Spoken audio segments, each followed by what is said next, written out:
ಪ್ರೀತಿಯ ವಿದ್ಯಾರ್ಥಿಗಳೇ, ಸೊ ಎಲ್ಲರೂ ಹೇಗಿದ್ದೀರಾ? ನಾನು ನಿಮ್ಮ chemistry lecturer Praveen sir at PUC ಪರೀಕ್ಷೆ ಸೈನ್ಸ್ ಯೂಟ್ಯೂಬ್ ಚಾನಲ್ ಮಕ್ಕಳೇ. ಸೊ ಇವತ್ತೊಂದು ಅದ್ಭುತವಾದ ಲಾಂಗ್ ಫಾರ್ಮ್ ವಿಡಿಯೋದಲ್ಲಿ ನಾನು ನಿಮ್ಮನ್ನ ಭೇಟಿ ಆಗ್ತಾ ಇದ್ದೀನಿ. ಸೊ ಈ ಲಾಂಗ್ ಫಾರ್ಮಿನ ಅಜೆಂಡಾ ಏನಂತ ಕೇಳಿದ್ರೆ, ಸೊ ಟಾಪರ್ ಸ್ಟ್ರಿಕ್ ಅಂದರೆ ಏನು ಸರ್ ಇದು ಟಾಪರ್ ಸ್ಟ್ರಿಕ್ ಅಂದರೆ, ಯಾವುದೇ ಒಂದು ಕಾನ್ಸೆಪ್ಟ್ನ ನೀವು ಎಕ್ಸಾಮ್ ಆಗಿರ್ಬೋದು, ಟೆಸ್ಟ್ ಆಗಿರ್ಬೋದು, ಅಥವಾ ನಿಮ್ಮ ಕಾಂಪಿಟೇಟಿವ್ ಎಕ್ಸಾಮ್ಗೆ ಪ್ರಿಪೇರ್ ಆಗುವಾಗ ಒಂದು ಕಾನ್ಸೆಪ್ಟ್ನ ಹೇಗೆ 5 ನಿಮಿಷದಲ್ಲಿ ಕಲಿಬೋದು, ಮತ್ತು ಇದರ ಎಕ್ಸಾಮ್ ಆದಮೇಲೆ ಕೂಡ ಹೇಗೆ ಮರಿದಂಗಿರ್ಬೋದು ಅಂತ ಅರ್ಥ ಆಗ್ತಿದೆಯಲ್ಲ. ಸೊ ಈ ಕಾನ್ಸೆಪ್ಟ್ ಹೇಗೆ ನೀವು ಚೆನ್ನಾಗಿ ಅರ್ಥ ಮಾಡಿಕೊಂಡು ಅಥವಾ ಅದನ್ನು ಬೇಗ ಮರಿದಂಗೆ ಹೆಂಗೆ ಇಟ್ಕೋಬೋದು ಅನ್ನೋ ಒಂದು ಸಿಂಪಲ್ ಟಿಪ್ಸ್ನ ನಾನು ನಿಮಗೆ ಹೇಳ್ಕೊಡ್ತೀನಿ. ಸೊ ಅದಕ್ಕಿಂತ ಮುಂಚೆ ಈ ವಿಡಿಯೋ ನಿಮಗೆ ಏನಾದರೂ ಇಷ್ಟ ಆದರೆ ಒಂದು ಲೈಕನ್ನು ಹಾಕಿ, ಅದೇ ಥರ ನಿಮ್ಮ ಫ್ರೆಂಡ್ಸ್ ಏನಾದರೂ ಇದನ್ನು ಶೇರ್ ಮಾಡಿ ಮಕ್ಕಳೇ, ಅವರು ಕೂಡ ಯೂಸ್ಫುಲ್ ಆಗುತ್ತೆ. ಸೊ ಬನ್ನಿ ವಿಡಿಯೋ ಒಳಗಡೆ ಹೋಗೋಣ.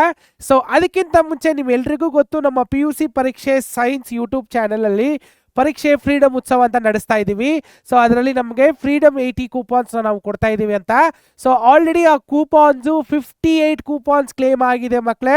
ಉಳಿದಿರುವಂಥದ್ದು ಬರೀ 26 ಕೂಪಾನ್ಸು. ಲಾಸ್ಟ್ ಚಾನ್ಸ್ ನಿಮಗೆ. ನೀವೇನಾದರೂ ಈ ಕೂಪಾನ್ಸ್ನ ಇನ್ನೂ ಕ್ಲೇಮ್ ಮಾಡಿಲ್ಲ ಅಥವಾ ನೀವೇನಾದರೂ ಹೊಸಬರಾಗಿದ್ದರೆ ದಯವಿಟ್ಟು ಮಕ್ಕಳೇ ಈ ಕೂಪಾನ್ಸ್ನ ಕ್ಲೇಮ್ ಮಾಡ್ಕೊಳ್ಳಿ. ಈ ಕೂಪಾನ್ಸ್ನ ಹೇಗೆ ಕ್ಲೇಮ್ ಮಾಡೋದಂದರೆ, ಕೆಳಗಡೆ ಇರುವಂಥ ಲಿಂಕ್ನ ಕ್ಲಿಕ್ ಮಾಡಿದ್ರೆ ನಮ್ಮ ಪ್ರಾಡಕ್ಟ್ಸ್ ಬರುತ್ತೆ. ವಿಜೇತ ಅಂದರೆ ಆರಂಭ NEET integrated, Aarambh KCT integrated for first year students, ಅಥವಾ ವಿಜೇತ for second PUC students 360 degree ಇರುತ್ತೆ. ಸೊ ಈ ಬ್ಯಾಚಸಲ್ಲಿ ಈ ಕೂಪಾನ್ನ ಯೂಸ್ ಮಾಡಿಕೊಂಡು ಸಿಕ್ಕಾಪಟ್ಟೆ ಡಿಸ್ಕೌಂಟ್ ಸಿಗುತ್ತೆ. ಸೊ ಫಸ್ಟ್ ಆ ಬ್ಯಾಚಸ್ ಎಲ್ಲ ಏನಂತ ನೋಡ್ಬೇಡ. ನಿಮ್ಮೆಲ್ರಿಗೂ ಗೊತ್ತು, ಈ 80th ಇಂಡಿಪೆಂಡೆನ್ಸ್ ಡೇನ ನಮ್ಮ PUC ಪರೀಕ್ಷೆಯಲ್ಲಿ ಫ್ರೀಡಮ್ 80 ಅಂತ ಕೂಪಾನ್ಸ್ನ ಹಾಕಿ ಮಕ್ಕಳ ಜೊತೆ ನಾವು ಸೆಲೆಬ್ರೇಟ್ ಮಾಡ್ತಾ ಇದ್ದೀವಿ. ಈ ಕೂಪಾನ್ಸ್ ಎಲ್ಲಿ ತನಕ ವ್ಯಾಲಿಡ್ ಇರುತ್ತೆ? 17th ಆಗಸ್ಟ್ ತನಕ ವ್ಯಾಲಿಡ್ ಇರುತ್ತೆ, 10th to 17th ಮಕ್ಕಳೇ. ಸೊ ಆಲ್ರೆಡಿ ಹತ್ರ ಬರ್ತಾ ಇದೆ 17th, ಬೇಗ ಯುಟಿಲೈಸ್ ಮಾಡ್ಕೊಳ್ಳಿ. ಸೊ ಈ ಕೋರ್ಸ್ನ ಅಡ್ವಾಂಟೇಜಸ್ ಅಂದರೆ, ನಮ್ಮ Aarambh NEET integrated, Aarambh KCT integrated ಅಥವಾ ವಿಜೇತ 360 ಏನೇನು ನಿಮಗೆ ಸಿಗುತ್ತೆ ಅಂತ ಕೇಳಿದ್ರೆ, daily live class, so in class doubt solving ಇರುತ್ತೆ, ಮತ್ತು ಪೋಸ್ಟ್ ಕ್ಲಾಸ್ ಕೂಡ ಇರುತ್ತೆ, access to study material, so PYQs, board PYQs, KCT PYQs, NEET PYQs, ಮತ್ತು board what is that blueprint ಅಲ್ಲ, question bank with salt, daily classes with note DPP, so access to PYQs ಮಕ್ಕಳೇ. So one mentorships ಕೂಡ ಇರುತ್ತೆ, dedicated Telegram ಗ್ರೂಪ್ಸಲ್ಲಿ daily active chats ಇರುತ್ತೆ. So questions ಕೊಡ್ತೀವಿ, solve ಮಾಡ್ತೀರಾ. So ದಿನನಿತ್ಯ ನಿಮ್ಮನ್ನು ಎಂಗೇಜ್ಡ್ ಆಗಿ ಇಟ್ಕೊಂಡಿರ್ತೀವಿ. So practice test, mock test with solutions. So bilingual classes Kannada ಮತ್ತು ಇಂಗ್ಲೀಷ್ ಇರುತ್ತೆ. ಅದ್ರ ಜೊತೆಗೆ ಕಂಪ್ಲೀಟ್ ಬೋರ್ಡ್ ಸಿಲೆಬಸ್ ಕವರ್ ಆಗಿರುತ್ತೆ, ಇನ್ಕ್ಲೂಡಿಂಗ್ ಯೋರ್ ಕಾಂಪಿಟೇಟಿವ್ ಯಾವ ಚೂಸ್ ಮಾಡ್ಕೊಂಡಿರ್ತೀರಾ. KCT ಆದರೆ KCT, ನೀಟ್ ಆಗಿದ್ರೆ ನೀಟ್ ಮಕ್ಕಳೇ. ಸೊ ಫಸ್ಟ್ PUC ಮಕ್ಕಳಿಗೋಸ್ಕರ ನಾವು ತಂದಿರುವಂಥ ಬ್ಯಾಚೆ ಆರಂಭ KCT ಇಂಟಿಗ್ರೇಟೆಡ್. ಯಾರೆಲ್ಲ KCT ಬರ್ದು ಇಂಜಿನಿಯರಿಂಗ್ಸ್ ಆಗಬೇಕು ಅವ್ರಿಗೆ ತಂದಿರುವಂಥ ಬ್ಯಾಚಸ್ಸು. ಅವ್ರಿಗೆ ಇನ್ಕ್ಲೂಡ್ ಆಗಿರೋದು notes plus DPP, KCT, board practice ಮತ್ತು ಡೈಲಿ ಲೈವ್ ಕ್ಲಾಸಸ್ ಇರುತ್ತೆ ಮಕ್ಕಳೇ. ಸೊ ಇದು 1 year and 2 year ಪ್ಲಾನ್ಸ್ ಇರುತ್ತೆ. ಇವಾಗ ಪ್ರೋಮೋ ಕೋಡ್ ಯೂಸ್ ಮಾಡಿದ್ರೆ ನಿಮಗೆ ಸಿಗುವಂಥ ಆಫರ್ಸ್ ಇಷ್ಟೇ. ಸೊ 2 year ಪ್ಲಾನ್ಸಲ್ಲಿ 9,000 ಇದ್ದಿದ್ದು ಇಟ್ ಇಸ್ 4,499 ಅಫೋರ್ಡಬಲ್ ಪ್ರೈಸ್ಗೆ ಸಿಗುವಂಥದ್ದು. ಇದು ಬೇಗ ಖಾಲಿಯಾಗಿ ಹೋಗುತ್ತೆ ಮಕ್ಕಳೇ. ಸೊ ಯುಟಿಲೈಸ್ ಮಾಡ್ಕೊಳ್ಳಿ. ಪ್ರೋಮೋ ಕೋಡ್ಸು ಖಾಲಿ ಆಗ್ತಾ ಇದೆ. ಪ್ರೋಮೋ ಕೋಡ್ ಖಾಲಿ ಆದರೆ ನಿಮಗೆ ವಾಪಸ್ ಈ ಪ್ರೈಸಿಗೆ ಬಂದ್ಬಿಡುತ್ತೆ. ಸೊ ಯೋಚನೆ ಮಾಡಿ, ನನ್ನ ಕೇಳಿದ್ರೆ 2 year ಪ್ಲಾನ್ಸ್ ತೊಗೊಳ್ಳೋದೇ ಒಳ್ಳೆಯದು. ಸೊ ನೀವೇನಾದರೂ ನೀಟ್ ಆಸ್ಪಿರೆಂಟ್ ಆಗಿದ್ರೆ, MBBS ಬರೀಬೇಕು ಸರ್, ಡಾಕ್ಟರ್ ಆಗಬೇಕು ಅನ್ನೋ ಕನಸಿದ್ರೆ, ಆ ಮಕ್ಕಳಿಗೆ ತಂದಿರುವಂಥ ಬ್ಯಾಚಸ್ ನಾವು ಆರಂಭ ನೀಟ್ ಇಂಟಿಗ್ರೇಟೆಡ್ ಮಕ್ಕಳೇ. ಇದು ಫಸ್ಟ್ ಇಯರ್ಗೆ 2 year ಕೋರ್ಸಸ್ ಇರುತ್ತೆ. ಸೊ ಇದರಲ್ಲಿ ನಿಮಗೆ ಸಿಗುವಂಥ benefits notes and DPP, NEET practice test, board practice test ಹಾಗೂ ಡೈಲಿ ಲೈವ್ ಕ್ಲಾಸಸ್ ಇರುತ್ತೆ. ಸೊ ಇದರ ಪ್ರೈಸ್ ಕೂಡ ಸಿಕ್ಕಾಪಟ್ಟೆ ಈ ಪ್ರೋಮೋ ಕೋಡಿಂದ ಕಡಿಮೆ ಆಗಿದೆ ನೋಡಿ. 2 year ಪ್ಲಾನ್ಸ್ 10,000 ಇದ್ದಿದ್ದು ಎಷ್ಟಾಗ್ತಿದೆ ನೋಡಿ, 4,499. ಸೊ ಸಿಕ್ಕಾಪಟ್ಟೆ ಅರ್ಧಕ್ಕರ್ಧ ಕಡಿಮೆ ಆಗಿದೆ. ಸೊ ಮಿಸ್ ಮಾಡ್ಕೋಬೇಡಿ, ಕೂಪನ್ಸು ಕಡಿಮೆ ಆಗ್ತಾ ಇದೆ ಮಕ್ಕಳೇ. ಸೊ ಬೇಗ ಬನ್ನಿ. ಎಸ್, ಸೊ ಈ ವಿಡಿಯೋ ಸ್ಟಾರ್ಟ್ ಮಾಡೋಕ್ಕಿಂತ ಮುಂಚೆ ಫಸ್ಟು ನಿಮಗೆ ಒಂದು ಪಾಯಿಂಟ್ನ ನಾನು ಹೇಳ್ತೀನಿ. ಆ ಪಾಯಿಂಟ್ ಮೇಲೆ ಈ ವಿಡಿಯೋನ ನೀವು ನೋಡ್ಕೊಂಡು ಹೋಗಬೇಕು. ಏನು ಪಾಯಿಂಟ್ ಅಂತ ಕೇಳಿದ್ರೆ, ಇವಾಗ ನಾನು ಹೆಂಗೆ ನಿಮಗೆ ಬಂದ್ಬಿಟ್ಟು ಒಂದು ಕಾನ್ಸೆಪ್ಟ್ನ 5 minutesಲ್ಲಿ ಹೇಗೆ ಓದ್ಕೋಬೋದು, ಹೇಗೆ ತಿಳ್ಕೊಬೋದು ಅಂತ ಹೇಳ್ಕೊಡ್ತಾ ಇದ್ದೀನೋ, ಈ ವಿಡಿಯೋನು ನೀವು ಏನು ಅರ್ಥ ಮಾಡ್ಕೋಬೇಕಂದ್ರೆ, ನೀವು ಇನ್ನೊಬ್ರಿಗೆ ಅದನ್ನು ಹೇಳ್ಕೊಡ್ತಾ ಇದ್ದೀರಾ, ಇನ್ನೊಬ್ರಿಗೆ ಹೇಳ್ಕೊಡೋಕ್ಕೆ ನೀವು ಪ್ರಿಪೇರ್ ಆಗ್ತಿದ್ದೀರಾ ಅಂತ ಅಂದ್ಕೊಂಡು ಈ ವಿಡಿಯೋನ ನೋಡಬೇಕು. ಅದೇ ಥರನೇ ನನ್ನ ಸ್ಲೈಡ್ಸ್ನ ನಾನು ಪ್ರಿಪೇರ್ ಮಾಡಿದ್ದೀನಿ. ಯಾಕಂದರೆ ಈ ಒಂದು ವಿಷಯದಲ್ಲಿ ನಾನು ಸಿಕ್ಕಾಪಟ್ಟೆ ನಂಬಿಕೆ ಜಾಸ್ತಿ. ಒಂದು ವಿಷಯನ ನಾನು ಅರ್ಥ ಮಾಡ್ಕೋಬೇಕಂದ್ರೆ, ಆ ವಿಷಯನ ನಾನು ನಾನು ತಿಳ್ಕೊತೀನಿ ಅಂದರೆ, ಹೇಗೆ ಅರ್ಥ ಮಾಡ್ಕೋತೀನಿ ಅಂದರೆ, ಆ ವಿಷಯನ ನಾನು ಇನ್ನೊಬ್ರಿಗೆ ಹೇಳ್ಕೊಡ್ಬೇಕು. ಓಕೆ, ಫಸ್ಟ್ ಆಫ್ ಆಲ್ ಆ ವಿಷಯ ನನಗೆ ಗೊತ್ತಿಲ್ಲ, ನಾನು ಅರ್ಥ ಮಾಡ್ಕೋಬೇಕು. ಬಟ್ ಅದನ್ನ ನಾನು ಹೆಂಗೆ ಓದ್ತೀನಿ ಅಂದರೆ ಆ ವಿಷಯನ ನಾನು ನಾಳೆ ಇನ್ನೊಬ್ರಿಗೆ ಹೇಳ್ಕೊಡ್ಬೇಕು. ಇನ್ನೊಬ್ರಿಗೆ ಆ ವಿಷಯನ ನಾನು ಹೇಳ್ಕೊಡ್ಬೇಕಂದ್ರೆ ಹೇಗೆ ಅದನ್ನ ಅರ್ಥ ಮಾಡ್ಕೋಬೇಕನ್ನೋದು ನನ್ನ ಮೈಂಡ್ ಬೇರೆ ಥರ ಥಿಂಕ್ ಮಾಡೋಕ್ಕೆ ಶುರು ಆಗುತ್ತೆ. ಫಾರ್ ಎಕ್ಸಾಂಪಲ್, ಇವಾಗ ಒಂದು ಸಿಂಪಲ್ ಕಾಮನ್ ಮ್ಯಾನ್ಗೆ ಇವಾಗ ಎಲೆಕ್ಟ್ರಿಸಿಟಿಯಲ್ಲಿ ವೋಲ್ಟೇಜ್ ಅನ್ನೋ ಪದನ ಹೇಗೆ ಹೇಳ್ಕೊಡ್ಲಿ? ಅವ್ನು ಓದೇ ಇರಲ್ಲ, ಅವ್ನು ಕಾಮರ್ಸ್ ಸ್ಟೂಡೆಂಟ್ ಅನ್ಕೊಳ್ಳೋಣ, ಅಥವಾ ಅವ್ನು ಸೈನ್ಸ್ ಸ್ಟ್ರೀಮೇ ಅಲ್ಲ, ಅವನಿಗೆ ಅಥವಾ ಅವ್ರಿಗೆ ಹೋಗ್ಬಿಟ್ಟು ಒಂದು ವೋಲ್ಟೇಜ್ ಅನ್ನೋ ಪದನ ಹೇಗೆ ಹೇಳ್ಕೊಡ್ತೀರಾ?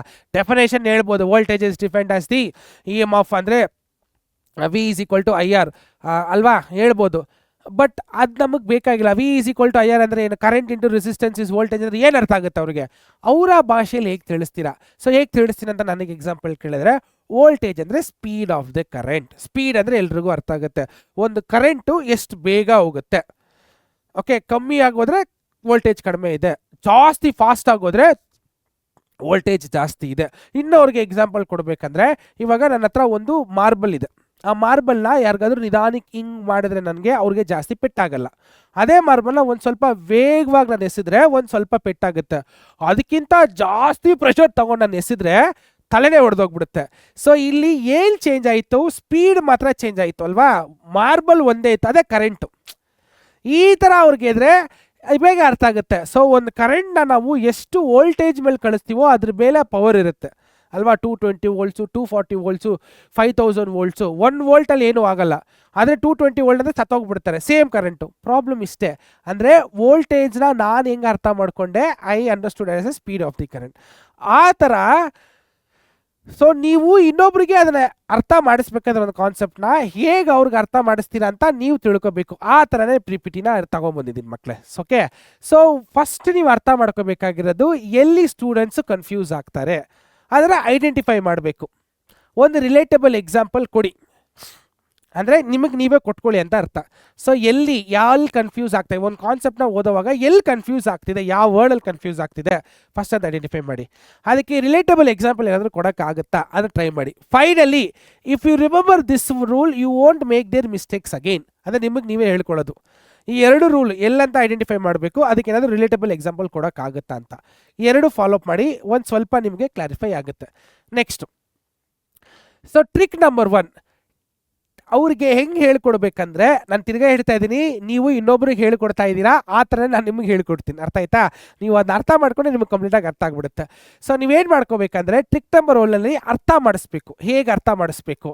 ಇವಾಗ ಒಂದು ಕಾನ್ಸೆಪ್ಟ್ನ ಅರ್ಥ ಮಾಡ್ಕೋಬೇಕಂದ್ರೆ ಸಿಂಪಲ್ ಅನಾಲಜೀಸ್ನ ಯೂಸ್ ಮಾಡೋಣ. ಇಲ್ಲಿ ಹಲವಾರು ಸ್ಟೆಪ್ಸ್ ಇದೆ, ನಾನು ಒಂದೊಂದೇ ಸ್ಟೆಪ್ನ ಹೇಳ್ಕೊಂಡು ಹೋಗ್ತೀನಿ. Simple analogy, think of solving A puzzle. ಇವಾಗ ಒಂದು ಬ್ಯೂಟಿಫುಲ್ ಎಕ್ಸಾಂಪಲ್ ಕೊಡ್ಬೋದು ನಾನು. ಇವಾಗ ಕೆಮಿಸ್ಟ್ರಿಯಲ್ಲಿ ಒಂದು ರಿಯಾಕ್ಷನ್ ನಾನು ಸಾಲ್ವ್ ಮಾಡಬೇಕು ಅಂತ ಅರ್ಥ ಮಾಡ್ಕೋಣ. ಇವಾಗ ನ್ಯೂಕ್ಲಿಯೋಫಿಲಿಕ್ ಸಬ್ಸ್ಟಿಟ್ಯೂಷನ್ ರಿಯಾಕ್ಷನ್ ನನಗೆ ಅರ್ಥ ಆಗ್ತಾ ಇಲ್ಲ. ಆ ಹೆಸರಲ್ಲೇ ಗೊತ್ತಾಗುತ್ತೆ, ನ್ಯೂಕ್ಲಿಯೋಫಿಲಿಕ್ ಸಬ್ಸ್ಟಿಟ್ಯೂಷನ್ ರಿಯಾಕ್ಷನ್. ಸಬ್ಸ್ಟಿಟ್ಯೂಷನ್ ಅನ್ನೋ ಪದ ನನಗೆ ಗೊತ್ತು. ಸಬ್ಸ್ಟಿಟ್ಯೂಷನ್ ಅಂದರೆ ಒಬ್ರು ಬದಲು ಇನ್ನೊಬ್ಬರನ್ನ ಆಡಿಸ್ತಾವ್ರೆ ಅಂತ. ಅದೇ ಥರ ಸಬ್ಸ್ಟಿಟ್ಯೂಟು. ಇವಾಗ ಒಂದು ಗೇಮ್ ಶೋ ಅಲ್ಲಿ, ಕ್ರಿಕೆಟಲ್ಲಿ ಜನಗಳಿರ್ತಾರೆ, ಎಕ್ಸ್ಟ್ರಾ ಪ್ಲೇಯರ್ಸ್, ಸಬ್ಸ್ಟಿಟ್ಯೂಟ್ ಪ್ಲೇಯರ್ಸ್ ಇರ್ತಾರೆ, ಅವ್ರು ಆಡಲ್ಲ. ಬಟ್ ಅವ್ರೇನು ಮಾಡ್ತಾರೆ, ಪ್ಲೇಯರ್ಸ್ ಏನಾದರೂ ಇಂಜುರಿ ಆದರೆ ದೇ ವಿಲ್ ರೀಪ್ಲೇಸ್ ದೆಮ್, ಅದು ಸಬ್ಸ್ಟಿಟ್ಯೂಯೆಂಟು. ನ್ಯೂಕ್ಲಿಯೋಫೈಲ್ ಅನ್ನೋ ಪದ ನಮಗೆ ಗೊತ್ತಿರಬೇಕು. ಅಂದರೆ ನ್ಯೂಕ್ಲಿಯೋಫೈಲ್ ಅಂದರೆ ನ್ಯೂಕ್ಲಿಯಸ್ ಲವಿಂಗ್ ಸ್ಪೀಶೀಸ್. ಎಲೆಕ್ಟ್ರಾನ್ ಅದ ಹತ್ರ ಜಾಸ್ತಿ ಇದೆ, ನ್ಯೂಕ್ಲಿಯಸ್ ಕೊಟ್ಟು ತಗೊಳ್ಳೋದ್ರಿಂದ. ಸೊ ನ್ಯೂಕ್ಲಿಯೋಫಿಲಿಕ್ ಸಬ್ಸ್ಟಿಟ್ಯೂಷನ್ ರಿಯಾಕ್ಷನ್ ಅಂದರೆ ನ್ಯೂಕ್ಲಿಯೋಫೈಲ್ನ ರೀಪ್ಲೇಸ್ ಮಾಡಿ ಇನ್ನೊಂದು ಬರ್ತಾ ಇದೆ ಅಲ್ವಾ? ಆ ಥರ ಕನೆಕ್ಟ್ ಮಾಡಬೇಕು. ವಿಜುವಲೈಸ್, ಇವಾಗ ಒಂದು ಕಾನ್ಸೆಪ್ಟ್ ಇತ್ತು ಅಂದರೆ ಅದನ್ನ ಸ್ಪ್ಲಿಟ್ ಮಾಡ್ಕೊಳ್ಳಿ, ಪಾರ್ಟ್ 1, ಪಾರ್ಟ್ 2, ಪಾರ್ಟ್ 3 ಆಗಿ. ಇವಾಗ ದೊಡ್ಡ ಡಿರೈವೇಷನ್ ಇದೆ, ಆ ದೊಡ್ಡ ಡಿರೈವೇಷನ್ ನಿಮ್ಮ ಕೈಲಿ ಕಲಿಯೋಕ್ಕಾಗ್ತಿಲ್ಲ ಅಂದರೆ ಪಾರ್ಟ್ ವೈಸ್. ಸೊ ಫಸ್ಟ್ ಪಾರ್ಟಲ್ಲಿ ಎಷ್ಟಿದೆ, ಸೆಕೆಂಡ್ ಪಾರ್ಟಲ್ಲಿ ಎಷ್ಟಿದೆ, ಥರ್ಡ್ ಪಾರ್ಟಲ್ಲಿ ಎಷ್ಟಿದೆ. ನ್ಯೂಮರಿಕಲ್ಸ್ನ ಸಾಲ್ವ್ ಮಾಡಬೇಕಂದ್ರೆ ಫಸ್ಟು ಗೀವನ್ ಬರೀತೀರಾ, ಫಾರ್ಮುಲಾ ಬರೀತೀರಾ, ಸಬ್ಸ್ಟಿಟ್ಯೂಟ್ ಮಾಡ್ತೀರಾ, ರಿಲೆವೆಂಟ್ ಕ್ಯಾಲ್ಕುಲೇಷನ್ಸ್ ಇರುತ್ತೆ, SI ಯೂನಿಟ್ ಬರೀತೀರಾ. ಈ ಥರ ಒಂದು ಕಾನ್ಸೆಪ್ಟ್ ನಿಮ್ಗೆ ಅರ್ಥ ಆಗಿಲ್ಲ ಅಂದರೆ ಫಸ್ಟು ಸಿಂಪಲ್ ಅನಾಲಜಿ ಕನೆಕ್ಟ್ ಮಾಡಿ, ಎಲ್ಲಾದರೂ ಕನೆಕ್ಟ್ ಆಗುತ್ತಾ, ಇಲ್ಲ ಅಂದರೆ ಸ್ಪ್ಲಿಟ್ ಮಾಡಿ, ಆರ್ ಗಿವ್ ಒನ್ ಎಕ್ಸಾಂಪಲ್. ಇವಾಗ ಒಂದು ಅದೇ ಪ್ರಾಬ್ಲಮ್ಗೆ ಒಂದು ಎಕ್ಸಾಂಪಲ್ ಇವಾಗ ಇನ್ನೊಂದು ಕೊಡ್ತೀನಿ ನೋಡಿ. ಇಲ್ಲಿ ನೋಡಿ. So if speed is equal to distance by time, ಅಂದರೆ ಸ್ಪೀಡ್ ಅಂದರೆ ಏನು, ಡಿಸ್ಟೆನ್ಸು ಎಷ್ಟು ಟೈಮಲ್ಲಿ ಕವರ್ ಆಗಿದೆ. ಅಂದರೆ 120 km/h ಒಂದು ಕಾರ್ ಹೋಗ್ತಿದೆ ಅಂದರೆ ಏನಂತ ಅರ್ಥ ಆಗುತ್ತೆ ನನಗೆ? ಓಕೆ, 1 ಅವರಲ್ಲಿ ಆ ಕಾರ್ ನಿಲ್ಲಿಸಿದೆ, ನಾನು ಅದೇ ಸ್ಪೀಡಲ್ಲಿ ಓಡಿಸ್ಕೊಂಡು ಹೋದರೆ 120 km ದಾಟ್ಬಿಡುತ್ತೆ. ಈ ಥರ ನೀವೇ ಒಂದು ಐಡಿಯಾಲಜಿ ಕೊಡಬೇಕು, ಎಕ್ಸಾಂಪಲ್ ಕೊಡಬೇಕು, ಒಂದು ಕಾನ್ಸೆಪ್ಟ್ನ ಅರ್ಥ ಆಗಿಲ್ಲ ಅಂದರೆ this is the method to understand yourself. And finally easy to remember. When you understand clearly you will remember without anything. ಅಂದರೆ ಒಂದು ವಿಷಯ ಯಾವಾಗ ನಿಮಗೆ ಕಂಪ್ಲೀಟಾಗಿ ಅರ್ಥ ಆಗುತ್ತೋ ಅದು ನೀವು ಮರೆಯೋಕ್ಕೆ ಚಾನ್ಸೇ ಇಲ್ಲ. ಇವಾಗ ಇನ್ನೊಂದು ಬ್ಯೂಟಿಫುಲ್ ಎಕ್ಸಾಂಪಲ್ ಕೊಡ್ತೀನಿ. ಒಬ್ಬ ಮನುಷ್ಯ ನಿಮಗೆ ನೀವು ಬೇಕಾಗಿರೋ ಟೈಮಲ್ಲಿ ಅವ್ರು ನಿಮಗೆ ಹೆಲ್ಪ್ ಮಾಡಿದ್ರೆ ಅವ್ರನ್ನ ಮರ್ತು ಬಿಡ್ತೀರಾ ನೀವು? ಅಥವಾ ನೀವು ದಿನನಿತ್ಯ ಅವ್ರು ನೋಡ್ತಿರ್ತೀರಾ, ನೀವು ತುಂಬ ಕಷ್ಟದಲ್ಲಿದ್ದರೂ ಕೂಡ ಅವ್ರ ಕೈಲಿ ಸಹಾಯ ಮಾಡೋಕ್ಕಾಗಿಲ್ಲ ಅಂದ್ರೆ ಅಟ್ಲೀಸ್ಟ್ ಒಂದು ಸ್ವಲ್ಪ ಅಡ್ವೈಸ್ ಆಗುತ್ತೆ, ಮಗ ತಲೆ ಕೆಡಿಸ್ಕೊಬೇಡ, ಒಳ್ಳೇದಾಗುತ್ತೆ ಅಂತ ಹೇಳೋವಂಥ ಪಾಸಿಟಿವ್ ವರ್ಡ್ಸ್ ಕೊಡುವಂಥ ಮನುಷ್ಯರನ್ನ ನೆಕ್ಸ್ಟ್ ಟೈಮ್ ನೀವು ನೋಡಿದ್ರೆ ಅವ್ರು ನಿಮ್ಗೆ ಜ್ಞಾಪಕ ಬರ್ತಾರ ಇಲ್ವಾ? ಬಂದೇ ಬರ್ತಾರೆ. ಅದೇ ಥರ ಕೆಟ್ಟದು ಮಾಡಿದ್ರು ನಿಮ್ಗೆ ಜ್ಞಾಪಕ ಬರ್ತಾರೆ. ಅರ್ಥ ಆಗ್ತಿದೆಯಲ್ಲ? ಸೊ ಈ ಥರ ಟ್ರೈ ಟು ಗಿವ್ ದಿಸ್ ಅರ್ಥ ಮಾಡ್ಕೋಬೇಕು. ಕಾನ್ಸೆಪ್ಟ್ನ ಅರ್ಥ ಮಾಡ್ಕೊಳ್ಳೋಕ್ಕೆ ಈ ಸ್ಟೆಪ್ಸ್ ಎಲ್ಲ ನೀವು ಯೂಸ್ ಮಾಡಬೇಕು. Clear? Next trick number 2, try to remember things ಮಕ್ಕಳೇ. ಓಕೆ, ಈ ರಿಮೆಂಬರೆನ್ಸ್ ಮಾಡೋಕ್ಕೆ ಏನು ಮಾಡ್ಬೋದು? First use easy words. ಇವಾಗ ಹೆಂಗೆ ನಾನು ವೋಲ್ಟೇಜ್ಗೆ ಸ್ಪೀಡ್ ಆಫ್ ಕರೆಂಟ್ ಅಂತ ಹೇಳಿದ್ನೋ ಆ ಥರ ನಿಮ್ಮ ಮಾತೃಭಾಷೆಯಲ್ಲಿ ನಿಮ್ಗೆ ಏನು ಬರುತ್ತೋ ಆ ಕಾಂಪ್ಲೆಕ್ಸ್ ಪದಗಳನ್ನ ಅರ್ಥ ಮಾಡ್ಕೊಳ್ಳೋಕ್ಕೆ use simple words. Point number 2, short cuts use ಮಾಡಿ. ಶಾರ್ಟ್ ಕಟ್ಸ್ನ ಕಲೀರಿ. ಶಾರ್ಟ್ ಕಟ್ಸ್ ನಿಮಗೆ ಗೊತ್ತಿಲ್ಲ ಅಂದರೆ ಎಲ್ಲಿ ಸಿಗುತ್ತೋ ಅದನ್ನು ಹುಡುಕಿ. Okay, try to find shortcuts to remember things. Shortcuts ಎಲ್ಲ ಯೂಸ್ ಮಾಡಿದ್ರೆ ನಿಮ್ಮ ಬ್ರೈನ್ಸ್ಗೆ ಓಕೆ ಇದು ಈಸಿ ಇದೆ, ನನಗೆ ಬೇಗ ಅರ್ಥ ಆಗುತ್ತೆ ಅನ್ನೋ ಕಾನ್ಸೆಪ್ಟ್ ಬಂದುಬಿಡುತ್ತೆ. So always try to find shortcuts in very huge complex compounds. ಅದು ಟೆಕ್ಸ್ಟ್ ಬುಕ್ಕಲ್ಲಿ ಸಿಗಲ್ಲ, ಬಟ್ ನೀವು ಹುಡುಕ್ಬೇಕು. ಪಾಯಿಂಟ್ ನಂಬರ್ 3, ಸೊ ಫಾರ್ಮುಲಾನ ರಿಮೆಂಬರ್ ಮಾಡೋಕ್ಕೆ ನಿಮ್ಗೆ ಯಾವುದು ಈಸಿ ಆಗುತ್ತೋ. ಫಾರ್ ಎಕ್ಸಾಂಪಲ್ ಇವಾಗ ರೆಸಿಸ್ಟೆನ್ಸ್ ಕಲರ್ ಬ್ಯಾಂಡ್ನ ರಿಮೂವ್ ಮಾಡೋಕ್ಕೆ ಹಲವಾರು ಪದಗಳನ್ನ ಯೂಸ್ ಮಾಡ್ತೀವಿ. ಆ ಥರ ನಿಮಗೆ ಆದಂಥ ಪದಗಳನ್ನ ನೀವು ಯೂಸ್ ಮಾಡ್ಕೊಳ್ಳಿ. Okay, try to symbolise complex ಇಲ್ಲಿರೋದನ್ನ ನಿಮ್ಮ ಓನ್ ಲ್ಯಾಂಗ್ವೇಜ್ಗೆ ತೊಗೊಂಬನ್ನಿ. ನೀವು ಹೆಂಗೆ ಅರ್ಥ ಮಾಡ್ಕೋಬೋದು, ನಿಮ್ಗೆ ನೀವು ಕಂಫರ್ಟಬಲ್ ಇರುವಂಥ ಗ್ರೂಪ್ ಯಾವುದು ಅಂತ ಅಥವಾ ನಿಮ್ಮ ಕಂಫರ್ಟಬಲ್ ಲ್ಯಾಂಗ್ವೇಜ್ ಯಾವುದು ಅದಕ್ಕೆ ರಿಲೇಟ್ ಮಾಡಿ. ಇದನ್ನು ನೀವು ಬೇರೆಯವ್ರಿಗೆ ಹೇಳ್ಕೊಡ್ಬೇಕು ನೆಸೆಸಿಟಿ ಇಲ್ಲ, ನಿಮಗೆ ನೀವೇ ಹೇಳ್ಕೊಡಿ ಸಾಕು. And finally try to find patterns ಮಕ್ಕಳೇ. ಇವಾಗ ಇಲ್ಲಿ ಎಲೆಕ್ಟ್ರಾನಿಕ್ ಕಾನ್ಫಿಗ್ರೇಷನ್ ಇದೆ. ಈ ಎಲೆಕ್ಟ್ರಾನಿಕ್ ಕಾನ್ಫಿಗ್ರೇಷನ್ ಆರ್ಡರ್ ವೈಸ್ ಹೇಗೆ ಬರೆಯೋದಂದರೆ ಪ್ಯಾಟರ್ನ್ ಇದೆ ನೋಡಿ. SPDF ಇರೋದು 4 ಪ್ಯಾಟರ್ನ್. SPDF ಅದ್ರಲ್ಲಿ ನಂಬರ್ ಬರುತ್ತೆ. 1 ಆದಮೇಲೆ 2, 2 ಆದಮೇಲೆ 3, 3 ಆದಮೇಲೆ 4. ಇವಾಗ 1S ಆದಮೇಲೆ ನೆಕ್ಸ್ಟು 2S ಅಲ್ವಾ? SL 1 ಬರುತ್ತೆ, SL 2 ಬರುತ್ತೆ. ಬಟ್ 2 ಆದಮೇಲೆ P ಬರುತ್ತೆ, 2P ಅಲ್ವಾ? ಅಷ್ಟೇ, ಮುಗೀತು. ಅದಾದಮೇಲೆ 3S, 3P, ಆ ಥರ 4S. ಸೊ ಈ ಥರ try to find patterns. So patterns ಕರೆಕ್ಟಾಗಿದ್ದರೆ ನಿಮ್ಮ ಬ್ರೈನ್ ಬೇಗ ಐಡೆಂಟಿಫೈ ಮಾಡಿಬಿಡುತ್ತೆ. ಸೊ ಈ ಟಿಪ್ಸ್ ಆ್ಯಂಡ್ ಟ್ರಿಕ್ಸ್ ಎಲ್ಲ ಒಂದೇ ದಿವಸದಲ್ಲಿ ಆಗುತ್ತೆ ಅಂತ ಕೇಳಿದ್ರೆ ಖಂಡಿತವಾಗ್ಲೂ ಇಲ್ಲ. ಬಟ್ ಈ ಐಡಿಯಾಸ್ನ ಯೂಸ್ ಮಾಡಿಕೊಂಡ್ರೆ ಮಕ್ಕಳೇ ಖಂಡಿತವಾಗ್ಲೂ ನೀವು ಬೆನಿಫಿಟ್ ಆಗ್ಬೋದು. ಇವಾಗ ಒಂದು ಕೆಮಿಸ್ಟ್ರಿಯಲ್ಲಿ ಒಂದು ಬ್ಯೂಟಿಫುಲ್ ಎಕ್ಸಾಂಪಲ್ ನಾನು ಕೊಡ್ತೀನಿ ನೋಡಿ. ಸೊ 2 ಎಕ್ಸಾಂಪಲ್ ನಾನು ಕೊಡ್ತಾ ಇದ್ದೀನಿ ಇಲ್ಲಿ. ಸೊ ಇಲ್ಲಿ ನೋಡಿ, 1 ನಿಮಿಷ. Question number 1, calculate the molarity of the solution prepared by dissolving 0.5 gram of NaCl in enough water to make 500 ml of solution. ಈ ಕ್ವಶನ್ ನೀವು ಫಸ್ಟೇ ಪ್ರಾಕ್ಟೀಸ್ ಮಾಡಿದ್ರೆ ನಿಮ್ಗೆ ಗೊತ್ತಿರುತ್ತೆ. So molecular mass of NaOH is 58.5 grams ಅಂತ ಫಸ್ಟೇ ಗೊತ್ತಾಗ್ಬಿಟ್ಟಿರುತ್ತೆ ಪ್ರಾಕ್ಟೀಸಿಂದ. ಸೊ ನನಗೆ ಇಲ್ಲಿ ಬೇಕಾಗಿರೋದೇನು? Molarity of the solution. Molarity ಅಂದರೆ ಏನು? Number of moles of the solute dissolved in 1 liter of solution ಅಲ್ವಾ? So number of moles divided by volume of the solution. So volume 500 ml ಕೊಟ್ಟಿದ್ದಾರೆ. 500 ml ಅಂದರೆ 1 ಲೀಟರ್ಗೆ ಎಷ್ಟಾಯಿತು? 0.5, ಕರೆಕ್ಟಾ? ಸೊ ಇವಾಗ 5.85 number of moles calculate ಮಾಡಬೇಕಾದ್ರೆ mass by molecular mass. Molecular mass already ಗೊತ್ತು 58.5 ಅಂತ. ಸೊ ನಾನು ಸಾಲ್ವ್ ಮಾಡ್ತೀನಿ. 5.85 ಗೀವನ್ ಮಾಸು, 58.5 ಅದರ ಮಾಲಿಕ್ಯುಲರ್ ಮಾಸ್ ಆಲ್ರೆಡಿ ಗೊತ್ತು, ಡಿವೈಡ್ ಮಾಡಿದ್ರೆ 0.1, ಸಿಂಪಲ್ ಕ್ಯಾಲ್ಕುಲೇಷನ್. ಸೊ ಇವಾಗ 500 ml ಲೀಟ್ರ್ ಕನ್ವರ್ಟ್ ಮಾಡಿದ್ರೆ 0.5, ಅರ್ಧ ಲೀಟ್ರು ಅಲ್ವಾ? 0.5 ಅಂದರೆ ಸೊ 0.1 0.5ಗೆ ಡಿವೈಡ್ ಮಾಡಿದ್ರೆ 0.1. ಇದು ಈಸಿ ಟ್ರಿಕ್ಕು. ಸೊ ಇದೆಲ್ಲ ಮೈಂಡ್ ಕ್ಯಾಲ್ಕುಲೇಷನ್ನು. ಸೊ ಇದೆಲ್ಲ ಯಾವಾಗ ಬರುತ್ತೆ ಅಂದರೆ ನಾನು ಪ್ರೀವಿಯಸ್ ಆಗಿ ತೋರಿಸ್ದೆ ಗೊತ್ತಾ, ಟ್ರಿಪ್ಸ್ ಆ್ಯಂಡ್ ಟ್ರಿಕ್ಸು. ಇದನ್ನೆಲ್ಲ ಅಪ್ಲೈ ಮಾಡಿ ಶಾರ್ಟ್ಕಟ್ ಮೆಥಡ್ ಮಾಡಿದ್ರೆ ಇದು ನಿಮ್ಮ KCET ಮತ್ತು ನೀಟ್ಗೆ ಬೇಕಾಗಿರೋದು. ಸೊ ಇನ್ನೂ ಒಂದು ಕ್ವೆಶನ್ ಇಲ್ಲಿದೆ, ನೀವು ನೋಡ್ಬೋದು. KCET ಆ್ಯಂಡ್ ನೀಟು ಸುಮ್ಮನೆ ಒಂದು ಎಕ್ಸಾಂಪಲ್ ಕೊಟ್ಟಿದ್ದೀನಿ. ಬೇಕಾದರೆ ವೀಡಿಯೋನ ಪಾಸ್ ಮಾಡಿಬಿಡಿ. ಫಸ್ಟ್ PUC ಆಗಿದ್ರೆ ನಿಮ್ಗೆ ಅರ್ಥ ಆಗಲ್ಲ, ಸೆಕೆಂಡ್ PUC ಆಗಿದ್ರೆ ಲಾಂಗ್ ಮೆಥಡ್ ಹೆಂಗೆ ಶಾರ್ಟ್ಕಟ್ ಮೆಥಡ್ ಆಗಿದೆ ಅಂತ. ಸೊ ಇದೆಲ್ಲ ಯಾವಾಗ ಬರುತ್ತೆ ಅಂದರೆ ಯಾವಾಗ ನಿಮಗೆ ಆಗಿರುವಂಥ ಟಿಪ್ಸ್ ಆ್ಯಂಡ್ ಟ್ರಿಕ್ಸ್ ಅಪ್ಲೈ ಮಾಡಿದಾಗ, ಶಾರ್ಟ್ಕಟ್ಸ್, ಪ್ಯಾಟ್ರನ್ಸ್, ಅನಾಲಿಸಿಸ್, ಓಕೆ, ಈ ಥರ ಪಝಲ್ಸ್, ಈ ಥರ ಮತ್ತು ವರ್ಡ್ಸ್, ಇದೆಲ್ಲ ನೀವು ಡೆವಲಪ್ ಮಾಡ್ಕೋಬೇಕು ಮಕ್ಕಳೇ. ಅರ್ಥ ಆಗ್ತಿದೆಯಲ್ಲ? ಸೊ ಬರೀ ಬುಕ್ಕಲ್ಲಿರೋದನ್ನ ಮಗಪ್ ಮಾಡೋ ಬದಲು ಅದನ್ನು ಹೇಗೆ ಈಸಿಯಾಗಿ ನಾನು ಅಪ್ಲೈ ಮಾಡ್ಬೋದು ಅಂತ ಟ್ರೈ ಮಾಡಿ. ಆ್ಯಂಡ್ ಫೈನಲಿ ರೀಕ್ಯಾಪ್ ಅಂದರೆ, so understand, remember, apply. So ಮಾಡಬೇಕಾಗಿರೋದು ಅಂಡರ್ಸ್ಟ್ಯಾಂಡ್ ಮಾಡಿ, ರಿಮೆಂಬರ್ ಮಾಡ್ಕೊಳ್ಳಿ, ಅಪ್ಲೈ ಮಾಡಿ ಮಕ್ಕಳೇ. ಅರ್ಥ ಆಗ್ತಿದೆಯಲ್ಲ? ಸೊ ಮೂರನೇದು ಫಸ್ಟ್ ಅರ್ಥ ಮಾಡ್ಕೊಳ್ಳಿ, ರಿಮೆಂಬರ್ ಮಾಡಿ, ಅದನ್ನು ಅಪ್ಲೈ ಮಾಡಿ. ಅರ್ಥ ಆಗ್ತಿದೆಯಲ್ಲ? ಸೊ ಎಸ್, ಸೊ ಇದು ಇವತ್ತಿನ ನಿಮ್ಮ ಒಂದು 5 ಮಿನಿಟ್ಸ್ ಟ್ರಿಕ್. ಈ ವಿಡಿಯೋಲ್ಲಿ ನಿಮಗೆ ಇನ್ನೂ ಸಿಂಪ್ಲಿಫೈಡ್ ಆಗಬೇಕಂದ್ರೆ ಸೊ ದಯವಿಟ್ಟು ಕಮೆಂಟ್ ಸೆಕ್ಷನಲ್ಲಿ ಅದನ್ನು ಕಮೆಂಟ್ ಮಾಡಿ ಮಕ್ಕಳೇ, ಖಂಡಿತವಾಗ್ಲೂ ನಾನು ಅದು ನಿಮ್ಗೆ ಹೆಲ್ಪ್ ಮಾಡ್ತೀನಿ.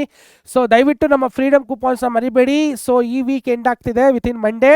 ಸೊ ಈ ವಿಡಿಯೋ ಇಷ್ಟ ಆಗಿದ್ರೆ ಲೈಕ್ ಕೊಡಿ. ಸೊ ಬೇಗ ನಮ್ಮ ಕೂಪನ್ಸ್ನ ಅಪ್ಲೈ ಮಾಡಿ, ನಮ್ಮ ಗ್ರೂಪ್ಗೆ ಜಾಯ್ನ್ ಆಗಿ, ನಮ್ಮ ಬ್ಯಾಚಸ್ಗೆ ನಾವು ನಿಮಗೋಸ್ಕರ ಕಾಯ್ತಾ ಇದ್ವಿ ಮಕ್ಕಳೇ. ಸೊ ಇದೆಲ್ಲ ಹೇಳ್ತಾ ಈ ಒಂದು ಲಾಂಗ್ ಫೈಮ್ ವಿಡಿಯೋನ ನಾನು ಮುಗಿಸ್ತಾ ಇದ್ದೀನಿ. ಸೊ ವಿಡಿಯೋ ಇಷ್ಟ ಆಗಿದ್ದು ಲೈಕ್ ಕೊಡಿ ಮಕ್ಕಳೇ. ಸೊ ಇನ್ನೂ ಒಂದು ಅದ್ಭುತವಾದ ಲಾಂಗ್ ಫಾರ್ಮ್ ವಿಡಿಯೋದಲ್ಲಿ ನಾನು ನಿಮ್ಮನ್ನು ಭೇಟಿ ಆಗ್ತೀನಿ. ಅಲ್ಲಿ ತನಕ ಟೇಕ್ ಕೇರ್, ಬಾಯ್ ಬಾಯ್ ಮಕ್ಕಳೇ.